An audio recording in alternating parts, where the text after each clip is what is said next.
هذا اوبتيميست.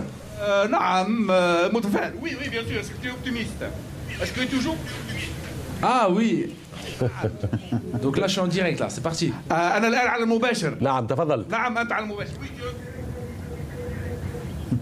D'accord. Oui bah salam alaikum. Oui bien sûr je suis optimiste. نعم طبعا أنا متفائل بطبيعتي. Pour aller le plus loin possible. وسوف نحاول أن نذهب أبعد ما يمكن إن شاء الله. نحن ليس لدينا شيء نخسره في هذه الكأس العالمية، سنكسب مهما كانت النتائج التي نحصل عليها. سوف نلعب من أجل الترشح.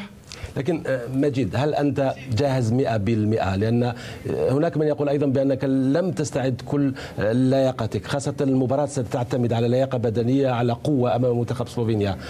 هل أنت جاهز مع رفقائك في الدفاع؟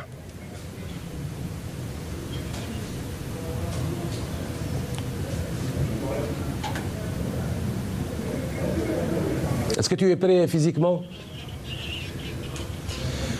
Ben oui Inch'Allah. نعم إن شاء الله.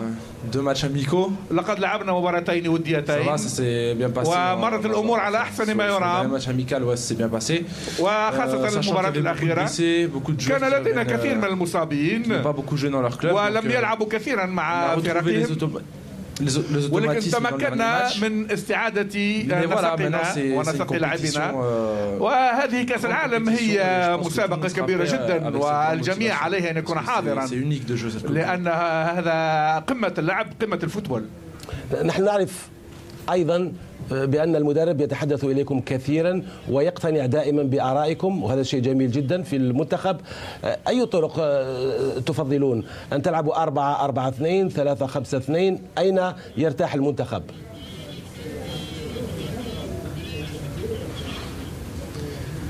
Bah écoutez, oui c'est bien. شوف هو جيد جدا أن يكلمنا المدرب وأن نتبادل الآراء دائما وأبدا، ثم القرار الأخير يعود له.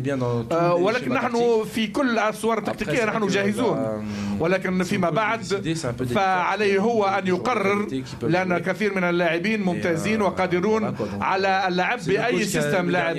هو لديه الكلمة الأخيرة ونحن جاهزون لكل التكتيكات. كلمتنا الأخيرة: قلوبنا معكم. مجيد بوغرة، شكرا جزيلا لك.